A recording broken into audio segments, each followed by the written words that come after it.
இங்க பாரியா காலையிலேயே இல்லை கேப்பா இங்க பாரு பீரோல துணி நான் எங்க பீரோ வச்சிருக்கேன் பாரு கீழே பாரு உள்ள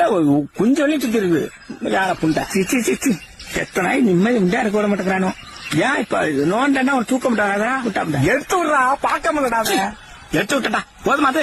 போதுமா மனுஷாத்தான் முருகன்ட்ட பேசணும் முதல்ல என்ன 30 35 40 50 என்னடா போன் பண்ண போறீங்க முதல்ல ஒரு ரூபா காசை பாக்கெட்ல ஒரு ரூபா காசு இருக்குமா என்ன ஒரு ரூபா இருக்கு போன் பேசி பாப்போம் ஹலோ மச்சான் நம்பர் போடலையா ஹலோ ஹலோ என்னடா பண்றா நான் சின்ன பேசுறேன்டா ஹலோ ஹலோ ஹலோ என்னையாது அலோங்கிறது நிமிஷம் காசு விட்டு போடு சரி கொண்டு இருக்காதயா ஒரு ரூபா கூடியா என்ன காசு இல்லையா ஆமையா வீட்டுல மிஸ் பண்ணிட்டேன் காசு இல்லாம எதுக்கு மயிர போடுங்க ஒரு ரூபா வாங்கிக்க சத்தியமா கொடுத்து போட்டு பேசு 11 30 40 50 ஹலோ ஹலோ ஹலோ